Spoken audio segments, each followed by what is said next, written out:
תודה רבה לפרדי. אני מבקש להזמין את דויד נורדל. דויד? בוא. דויד יספר לנו וידבר איתנו על אתגרים אסטרטגיים בהגנה פיננסית בסייבר. בבקשה.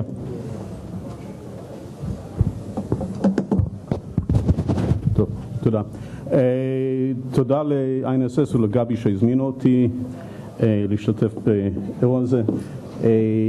מפני שאני הולך לדבר על המערכת הבינלאומית ולא הישראלית, וגם מפני שהקפאין עוד לא חדר לתאי המוח שלי, אני אעבור ברשותכם לאנגלית.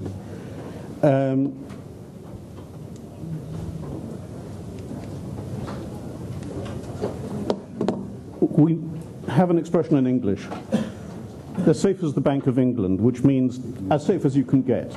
But the question is the Bank of England, representative of the global financial industry, actually safe? Actually safe in the age of cyber? Or not? And, well, as I think I'm going to be able to explain, no. Now, before I get into the details of this, I want to go back to something that Sam Bromfield was saying earlier about the relationship between the financial industry and national security, because we are, after all, talking here in a national security institute. National security actually depends much more on the financial industry than most people think. Why? Because governments have to finance their national security efforts. The government of Great Britain today is facing a national security crisis. I'm sorry to have to say this in the face of Jonathan, but maybe he'll back me up, because it doesn't have money in its budget for the level of military strength that it needs. Why? I'm not going to go into the politics of this, but the point is that massive cuts have had to take place in British security as a result of this. And the same thing happens in other countries. Even Israel, to a certain extent, has had to cut its national security efforts relative to what it would like to spend because of financial stringencies. And if you look at what's happened historically, governments, especially if they happen to have kings, were limited by financial constraints in what wars they could actually start or carry out even in defensive mode. The 30 Years' War took place because actually the Holy Roman Emperor was able to raise money from an Italian Jewish banker called Jacob Boselli, who happens to be an ancestor of my wife. And so these are actually very significant national security issues. And there may be some other things that I'll get into later. Now, this is my most important tool when talking about cybersecurity. It's the crystal ball. Why? Because we don't actually know what's going to happen tomorrow. We can make some fairly educated guesses. And in fact, what the crystal ball enables us to do is to not grope in the dark, but to understand what our known knowns and known unknowns are in analyzing what may happen. I'm not talking here about history, but essentially what we can expect to face. These are the kind of questions that we have to be able to answer in order to look at the security of the financial industry. Are the institutions protected properly? What kind of institutions are being attacked and why? What attacks, and so on and so forth, and especially what's the potential economic damage. And then I'll get into some of these other issues as we go along. I'm not going to read the whole thing up because we'll have the actual questions in the coming slides. Andy Haldane, who's the Director of Financial Stability for the Bank of England, gave evidence in Parliament a few weeks ago in which he said 4 of the 5 biggest banks are not properly protected to all intents and purposes. Why? Because the cyber risk is the top of their list. In other words, they understand that this is more important than the Eurozone, it's more important than pretty well anything else they have to deal with in their current planning. The fifth firm, well, maybe they just weren't aware of the problem. But the Bank of England understands today, and it's one of the most important central banks in the world, obviously, this is a crisis-level problem. And as he says, the cyber risk is one that's difficult to keep up with because it's moving so fast. Now, they are not just sitting on their hands, obviously. Britain, in particular, has been working very hard in order to deal with cyber risk, and there's lots of activity in government. But this is what they have to cope with there, and the United States is very much the same. 7 out of the top banks have reported to the SEC, because they have to now in their regular reports, that they are subject to major DDoS attacks. The details of the text, all of this is public information. Now, what's important, they talk about DDoS attacks taking place. What they may not be saying, because either they're not completely aware or because they prefer not to get into the gory details, most of the DDoS attacks on banks are not purely in order to block access to the bank's websites. They're actually acting as camouflage for other things that are taking place, especially the infiltration of APTs under the cover of the DDoS, because of course when you have a DDoS attack, your security staff are going to be totally preoccupied by that, perhaps not notice other things going on. The other thing is exfiltration of information from the bank through the existing APTs or even through insiders. And so actually DDoS is the thing that we all read about in the papers, and everyone gets affected by it because of the inability to get onto the website, but there's much more happening behind it. Now, coming back to Britain, and I give the example of Britain because it happens to be the country with the most important financial industry in terms of its national economy. Today, well, this goes as far as 2010. The financial industry makes up 1/3 of the British economy. Other countries are not as bad as this, perhaps, but nevertheless, it's a very important issue. And there are other countries, such as Switzerland and Luxembourg, where the financial industry is almost as important in structural terms. So what happens if you attack the financial industry of the country? And this is actually a national security problem. First of all, if you attack the banks, they're going to start earning less money. They're going to draw fewer top professionals.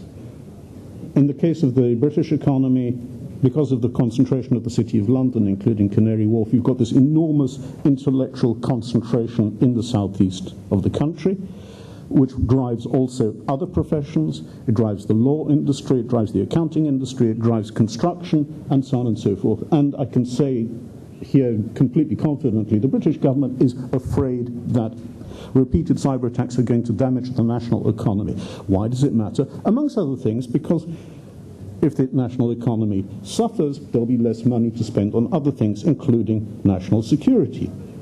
So there's actually an interrelationship between security and finance that's particularly strong here, and I use it simply as the most glaring example, but I'd say that you can find the same kind of thing in certain other countries. By the way, Singapore, which is competing perhaps as a financial center, to a certain extent has the same problem, because its ability to defend itself in the face of perhaps less clear security threats depends on its ability to raise money from the taxation of its financial institutions. In any case, we're talking about a potential of major economic catastrophe to the British economy and perhaps other economies.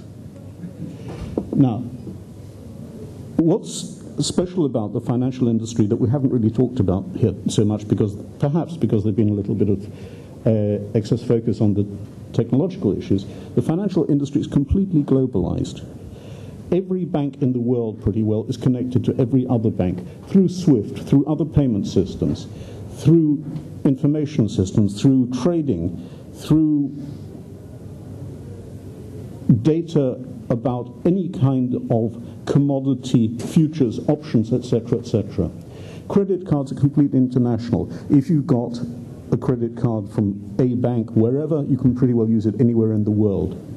And so it means that these systems have to be able to clear payments to each other in real time. And especially today, in the wake of 9/11, when basically a lot of very important lessons were learned about operational risk in the banking industry. So today you've got what's called real-time global settlement between most banks, and it means that everything that needs to be cleared happens within the same day, in many cases within the same hour.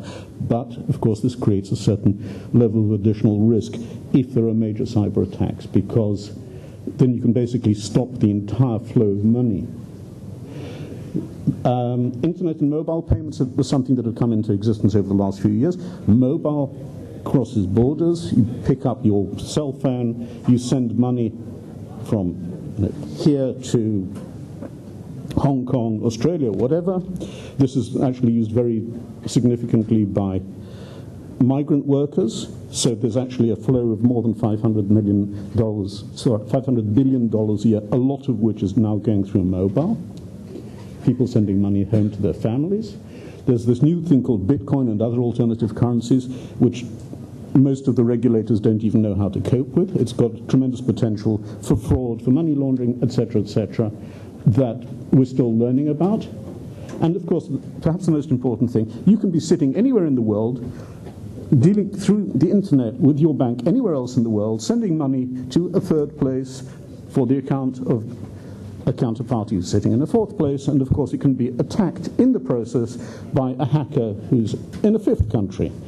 So we've got a tremendous confusion of payment systems, communication systems, and this actually makes the financial industry more vulnerable, especially because even though there's a degree of encryption across some of these communication systems, nevertheless, we all know, thanks to our technical experts here, that everything can be hacked, can be opened to hostile eyes. Now, the internationalization means that the cyber risk can come from anywhere and for a whole variety of reasons. We've already gone to some of these issues. Of course, the state actors that are probably the most active in attacking or potentially attacking financial institutions and their customers are China, North Korea, Iran, but it could be anyone else. Russia certainly works through proxies. We don't know exactly to what extent. There's a lot of discussion about whether the reports on its proxy groups are accurate or not. I'm not going to say yes or no because I'm not expert enough. There are certainly proxy groups like Izzadin al-Qassam and Syrian Electronic Army, which is in effect backing Assad's resistance against the civil war contenders in Syria. You've got all of the anarchist groups, transnational organized crime, whether it's traditional mafia, Russian mafia, South American mafia, etc. And then all the reasons, what's motivating these people on the right. I'm not going to go into it because it's reasonably well known. Why is it this important? Because these are actually the strategic issues in understanding the cyber threats, as opposed to the tactical issues of what exactly is the attack going to be and what particular asset is going to be attacked and where and when. Now, banks are vulnerable more than a lot of other infrastructures for some important reasons that most people don't necessarily understand. Most major banks in the world were not created as a single entity. They're put together over years and decades of mergers and acquisitions. They've basically been thrown together through the normal processes of business, and their systems have been thrown together too. Most of the work being done in technology infrastructures of banks is actually trying to maintain old systems that need to be brought into communication with other old systems, sometimes new systems. There are lots of inherent weaknesses in this kind of infrastructure. The few new banks, especially internet banks that have been created in the last few years and have infrastructures created out of nothing, are pretty well more secure than the old ones, because it's possible to have fairly seamless connectivity. Another issue is that top management in banks don't understand cyber and probably don't want to understand cyber. I actually had an exchange a few weeks ago with the deputy chairman of one global bank where he said, look, what you're doing in the field of cybersecurity is terribly important. I do not understand it. I cannot even contribute to the subject. And this is, I think, fairly typical. Another problem is that the risk and security professionals, the CISOs and all of the other people, including anti-money laundering and anti-fraud and so on, to a great extent are seen as the enemy by the line of business people, because they are the ones who say, no, you can't do this, because it will expose the institution to X risk. And if you insist on doing this, then it's against our advice. So there's a tension between the people carrying out business in the financial industry and the people who are trying to protect them against all the different security risks. Everyone is definitely overconfident that the technology will provide the security. We've heard some of this already. The banks that have invested millions and millions of pounds or dollars or whatever in security don't want to be told, no, actually the system is going to be penetrated anyway because our technology is always at least one day behind the times. Internal fraud is an enormous business. We can go back to the famous story of Nick Leeson, who cost Barings not just billions, but actually its entire existence as a financial institution. That was just an internal fraud, but there have been other cases like that since then, and it's unusual for banks to carry out proper due diligence. It's especially difficult because there's lots of outsourcing, there's lots of temporary staff, not just in the branches, but right in the center of the bank. And another very important problem is that because the banking industry is so competitive today and everyone's got to introduce new services and better technology and yet another app on the cell phone in order to make it possible to do trading of carbon credits or whatever it happens to be for their customers. So actually they're introducing new technological platforms that haven't been tested properly for security. And the truth is that the regulators are not doing their work in this field. This is a problem that's been going on for several years, and especially in the field of mobile banking, the regulators, usually telecom regulators, not banking regulators, they don't understand these issues. So we've got a problem with interdependence. So taking the example of 5 years ago, when the collapse of Lehman Brothers led to a systemic crisis in the world banking industry. So what's the next Lehman Brothers crisis? Could it be brought about by cyber? And then what's the domino effect going to look like? Perhaps it's going to be less unpleasant than the first time round because the global regulators have learned a certain amount, but we don't know because we don't actually know how the crisis will play out. And there needs to be a lot of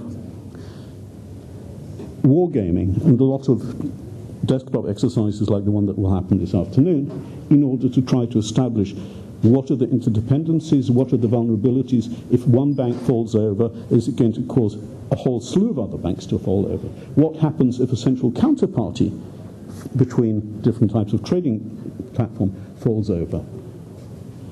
Now, there are basically two types of loss in the financial industry: financial and data. The truth is that the amount of money that's been lost is not huge, it's not critical, it hasn't made any financial institution go out of business. And the truth is that however much money is stolen from your bank account, the bank will compensate you, or the insurer will compensate you. But data is actually the crown jewels of banks. Not just the customer data, but transaction data, market data, and all of these things.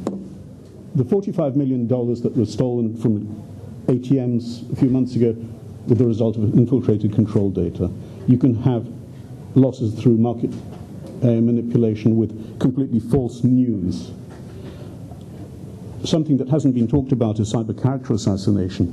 Put out an APT that's going to result in the CEO of whatever bank suddenly having a collection of child porn on his laptop. By the way, there has been a case like this in India, although not with a banker. That institution is going to suffer enormous reputation damage. Even if there's good damage control in the short term, nevertheless it's going to cause massive damage to the institution because they will be seen as somehow suspect. So these are problems that are going to affect the financial industry. IP theft, the American report that came out a couple of months ago talks about $300 billion a year. We don't know whether it's actually accurate or not, but it's a big enough figure. We don't know about we don't have legal sanctions effective against IP theft. It doesn't matter whether it's China or wherever. But banks are especially vulnerable to it.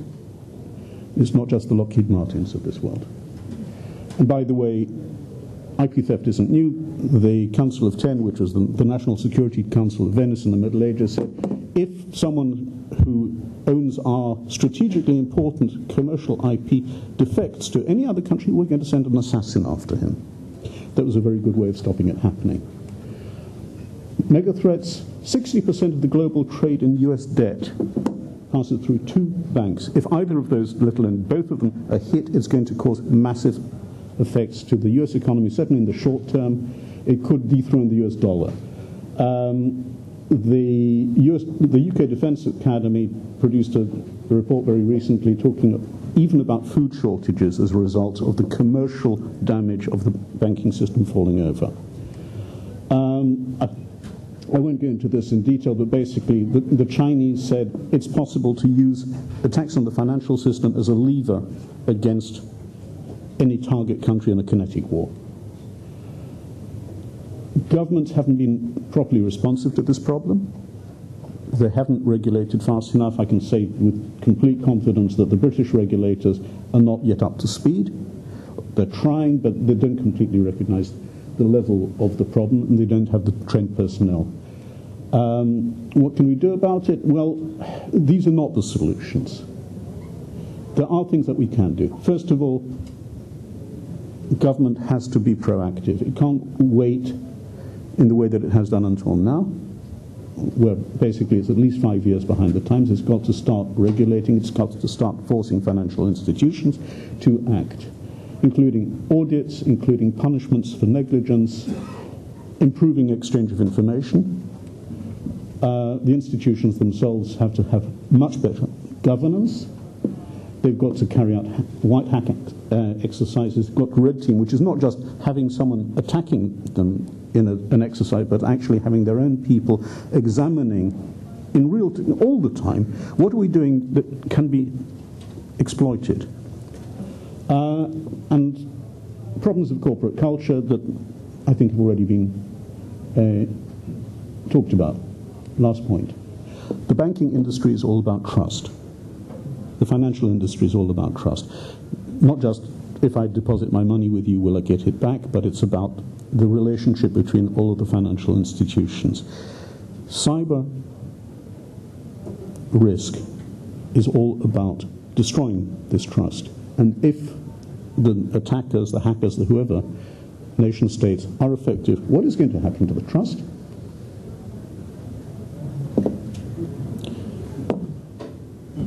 That's the end of the financial industry. Thank you very much.